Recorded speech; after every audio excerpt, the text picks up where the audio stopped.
Good day, Anna. Welcome to another episode of Did You Know?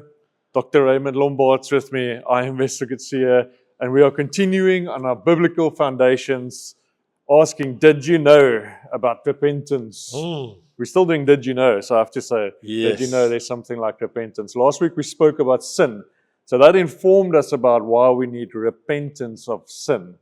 So tell me today, Dr. Ray, what is true biblical repentance? How is it different from simply feeling guilty or sorry and repenting? Because I can be sorry for something, but I don't repent for repentance has got nothing to do with the church. it. It has to do with God.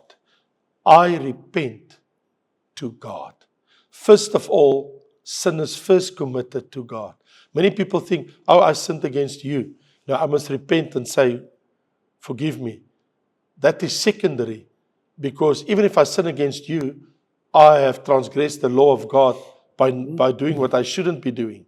So in other words, I just want to say something very important, and that is repentance focuses on God. Okay. I confess to the Lord. Yes. Lord, I'm wrong. I have sinned. So I just want to say, because many people think, oh, you've done that to me, and I need to repent and say I'm sorry. But I mean, I can say sorry to you, and I'm still guilty to God. Yeah. What does the scripture mean? What does it mean that His kindness leads us to repentance? Yeah. It's like when I do good to you, instead of act against you in a way that you feel offended. You've done something wrong to me, but I'm still good to you. Yeah. That brings a change of heart. And that's the story of the gospel. It's like, even though I'm such a sinner, God gave me Jesus to die for my sin. He's so kind in His mercy. Even what I've done against God. Yeah. What Paul has done against the church. Yeah. And how he persecuted God's people. Yeah. And still God was so kind that Jesus met him on the road of Damascus. And it's that kindness that leads you to repentance. Yes. Because God, He could have judged us right away, and chuck us away. But His kindness, because that's who He is. Yeah. He is a wonderful, loving, forgiving, merciful God. Yeah. And the Bible says God has no joy in the death of a sinner. It doesn't make Him happy. Yeah. God doesn't clap hands on His throne when a sinner dies, because He knows that person is going to be forever in the flames of hell. Yeah. There's no joy in God's heart. I mean, His righteousness and His justice will make it happen. Yeah. But it doesn't bring joy to the heart of God. He's a kind God. He's a loving God. And that's why He sent His Son, Jesus Christ, to die for us on the cross. I think when we talk about repentance, the prominence in Scripture, the doctrine, the teaching, the dogma of repentance can never be overemphasized. It is one of those things. The Scriptures is full of it. Yeah. The Bible, in the Old Testament, in the New Testament, it's everywhere in the Bible. And Jesus commanded His church in Luke 24, verse 47, when He says, go and preach the remissions of sin, the forgiveness of sin, by preaching to all nations repentance. Yeah. So go and call people to repentance. That's like, I read this morning in Matthew, it goes like, John was preaching, and then Jesus got baptized, and then Jesus started preaching, and the first thing He preached was, repent, for the kingdom of the kingdom of God is at hand. That's how they start. That was His first sermon. That was John's sermon, and that's Jesus' sermon, and that's Peter's sermon. On the day of Pentecost, Peter said, what shall we do? Yeah. When I heard what happened, and Peter says, repent. So what is that when they preach repent? Yes. What does that mean? So the nature of repentance is a word that in our language, Afrikaans language, it's a very interesting play of words, because in one single word, in Afrikaans it says, bekeer julle. It's a word that we know in our language. In English, we have the word repentance, meaning be converted. That is what we have. But our English Bible, we read in the Bible, repentance is given to us. So there's two major elements in repentance. The Bible says, repent ye and be converted. Yes. That's interesting. That's in Acts chapter 3. Repent thee and be converted. Now, if I say repent, it means metanoia. And metanoia means a change of mind. Follow me now. Regarding sin and God and the things of the world, it means there's a total change of mind by me. There's a new insight. Yes. In other words, something has happened. I look at myself and I realize I am a sinner. I never realized it before the way I now realize it. It's like the prodigal son. He came to himself. That is absolutely Luke chapter 15. There was a repentance. So that is the perfect scenario in the Bible where he came to himself. What I want to say is, my conviction is I come to realize I am a sinner. I can't stand before God with any good works that I have done. So it means a change of mind means a change of opinion. Yes. My change of opinion meaning I think differently. I suddenly realize I am guilty before God and I need God's forgiveness. So when the Bible says, come to repentance, metanoia, is my mind need to understand. And this, of course, will lead, and the Bible says, be converted. Now, converted means epistrepo, which means turn around. So to say, oh, I realize I'm a sinner and I do nothing about it, can't save me. Yeah. So there must be that turnaround. Yeah. So the turnaround, epistrepo, a true conversion, a biblical conversion that leads to salvation and eternal life. It's a double-edged sword. The one is in my mind and the other one is my actions. So it goes like this. I come to a realization I'm guilty before God. And now that I've come to the realization I'm guilty, I turn to God. I go to the Lord. And I say, Lord, I come to you. It's not like I know I'm guilty, but I do nothing about it. Yeah. Yeah. Now, let me explain something.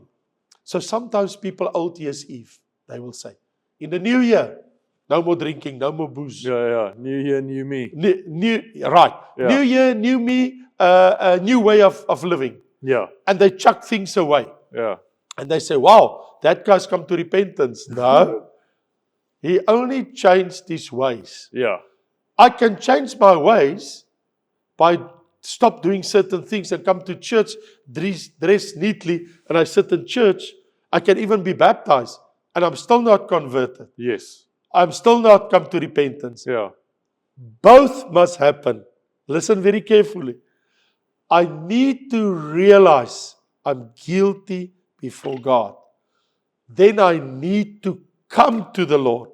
I need to turn to Him. So the guy that you were speaking about just now, the prodigal son, that is the most classical explanation of repent and come to conversion in the Bible. There's nothing to it. That is the best story ever. Yeah. Because, let me remind you. So this guy took his things, went to a faraway land. He wasted everything on the walls. He wasted all his money.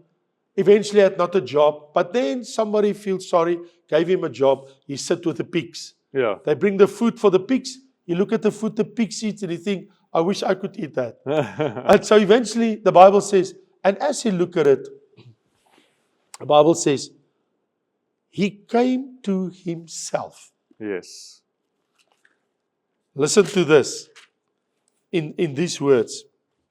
So as he sat there in the field, it says, but when he came to himself, When he got a that conviction. is repentance. Okay. He said, how many of my father's hired servants have? I will arise. I will stand up, Yeah. the Pistripa, and go to my father. And he arose and came to his father and said, Father, I have sinned. Here we go. So it is an action Yeah. and the correct understanding. Yeah. So when those two things, when they work together, so a conversion concerns a change of mind, vessel, and a change of the will. So can you truly be repented without changing your actions? Are those people really repentant? Not biblically. Yeah. You see, and this is the point. If your actions haven't changed, if you don't come to God, to say, I'm sorry, it is like, I'll tell you how it happens. I'm sorry for what I did when the policeman jumps out of the bush and his hand is in the air and he says, stop. Yeah. Then suddenly, what will you say to him? I'm sorry. Yes. Sorry? Don't do it again. Because you caught out. No, you're sorry because you caught out. Yeah. You're not sorry because you're sorry. Because we're going to do it again. Right. You're sorry because you are caught out. Yeah. So that's not good. That can't save you. A true repentance is, I'm sorry, I confess I'm guilty, I confess before God, and my actions leads, I come to the Lord. So there is an action, there's words and action. Yeah. You can't separate them. In other words, the prodigal son not only came to his senses intellectually, not to say, oh, I realize I'm a sinner, but he came to the Father, he arose and went to his Father. So me and you, we need to go to the Lord to say, Lord, I have sinned. Yeah. And I can show from the Bible a very interesting passage in Romans chapter 10, how it actually works in the physical world. But it is true. External change without a lifestyle change, no. But here's the thing. Vessel, even if you realize that you're a sinner, and even if you turn to God, there's still one more thing lacking for a true repentance. And that is a deep, heartfelt remorse. I'm heartbroken. I'm sorry.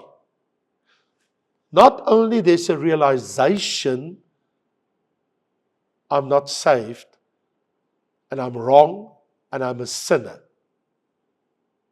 That's one area. Not only did I go to the Lord, but there's something that needs to happen now. I need to fall down and with heartfelt passion plead and ask Him, forgive me in the name of Jesus. Yeah.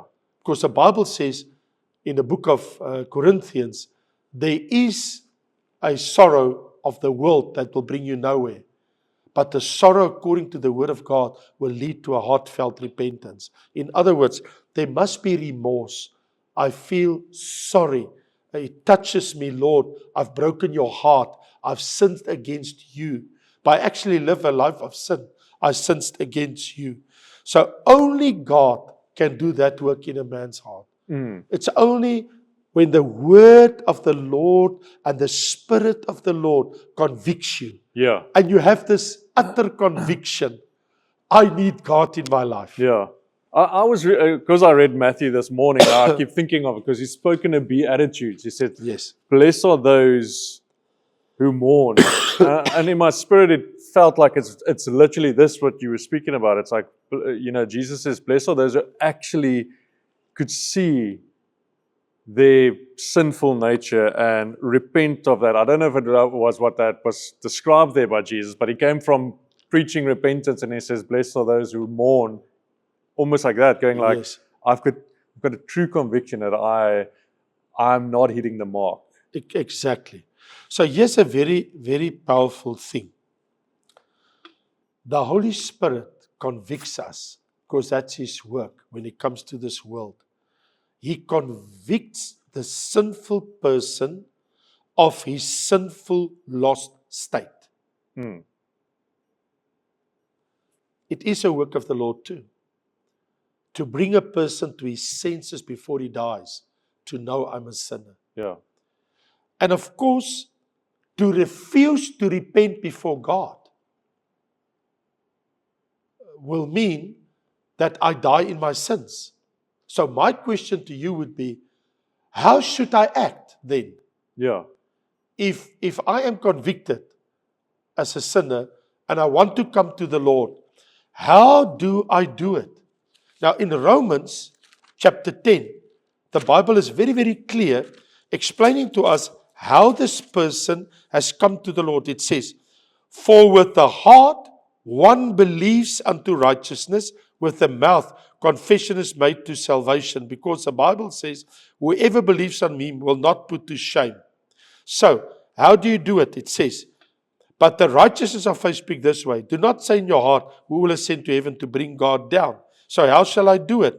It is, if I confess with my heart, with my mouth, and I believe in all my heart, God has raised him from the dead, you will be saved. Yes. So it is a confession of my mouth, it's a belief of my heart. Yeah. So if I come to the Lord and I fall on my knees, I said, Lord, I believe that Jesus Christ died for me on the cross. Because last week we spoke about sin. Yeah. Jesus died also for my sins. Yeah. And Jesus, I confess my sins to you. Yeah. And I ask you forgiveness. Yeah.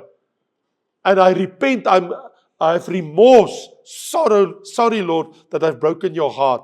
If I come with true repentance and I turn around, metanoia, I know I'm a sinner, epistrepo, I run to the Lord, I turn away from my sinful ways. I said, Lord, help me. And I come with remorse. Yeah.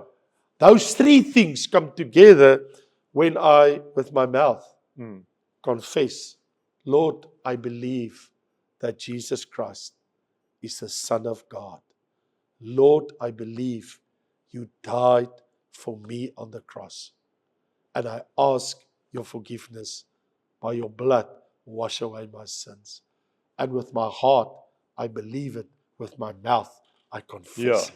And you can't have the one without the other. It's Like here it says, you need a confession and you need a conviction. Absolutely. And it's like, if you confess, some people only confess. Yes. You know, some people confess with their life, I'm a Christian. They by their words, they're confessing it, but it never became a conviction where they turned to their ways. Yeah. And have a true remorse. Yeah. Sorrow. Yeah. You know, sorrow, tears. Yeah. When last did you see somebody cry about their sins? I'll have to go have a look. You see, people just, what they want just a cheap conversion. Yeah. Just something cheap. Yeah. Just lift your hand quickly. Okay. All When you good. understand the cost. No. Yeah. Yeah. You need to really realize what it cost the Lord. Yeah. My sins put Jesus in the grave. Like my sins hung him on the cross. Yeah. What you said is so true, Vesa. Yeah. It's so profound. I mean, he died in my place. So I preached, my first message I ever preached in my life was in English. Let's go. Should do another one for us. And it was in Newcastle. Wow. In KwaZulu-Natal. Do they have English people there? Oh yeah, it's Next to Newcastle, KZN. Next to Newcastle, you have a town called Ladysmith. Yes. So I was between Newcastle and Ladysmith, and then Pastor Corrie van die Kerk, he passed away 2 years ago. He asked me to preach in the evening in Ladysmith, an English service. And I'm like, oh, I'm only learning English now, but he's like, no, you preach in English. So I prepared the message, and guess what was the theme of my message? That was in November 1982. I 82. preached in November 1982. I preached my first message in a church ever. About? Who crucified Jesus Christ? Okay. And I said, was it the Roman soldiers? Yeah. Was it Pontius Pilate? Yeah. Was it the Jews? Was it Caiaphas? Was it Ananias? Was it the people that was in town in Jerusalem? Yeah. Those that nailed him, pierced his hands and with a hammer and nails, nailed him to the cross. Who crucified him? And I said, yes, it was the Roman soldiers. Yes, the Jews was involved. Yes, Ananias and Caiaphas was involved. Yes, Pilate was they were all involved. I said, but Isaiah 53 says, and I opened my Bible, and I read these words. And I want to read it in closing. Isaiah 53. It says, He is despised and rejected by man, a man of sorrows and acquainted with grief. And we hid, as it were, our faces from him. He was despised, and we did not esteem him. Surely he has borne our griefs and carried our sorrows. Yet we esteemed him stricken, smitten by God. But he was wounded for our transgressions. He was bruised for our iniquity. By his stripes we are healed. And I said, He did it for me. My sins Yeah. drove him. My iniquities, To my the cross. transgressions My sin hung him on the cross. hung him on the cross. And it's the kindness of the cross that then leads us to repentance. Well, here you see. So Jesus died because of my sins, because of your sins. Yeah. Who crucified Jesus? Because that day when he hung on the cross, he thought of all the world and all peoples. Yeah. He was taking their sins on him, Yeah. their iniquities on him, Yeah. our transgressions on him. Just my sins that took him to the cross. And that should bring godly remorse Yeah. and sorrow and ask his dear forgiveness. Sure. That's good. Now Thank you you. should, if you didn't listen to last week, go listen to sin and then you come to repentance. Yes. These two work so well together. Absolutely. Amen. My sin leads to repentance. My sin. Awesome. Thanks, Dr. Ray. That's all the time we have for repentance. Well, next week we'll get to another topic. Who knows what's the next Now one? there's a lot to work through. We've got a few more to work through for you guys. Biblical foundations. And that's it. We see everybody at the next episode. A reminder, please like and subscribe. Share this with your friends. If you like these episodes, we know it will be a blessing to them. So we see you at the next one. God bless. Thank you.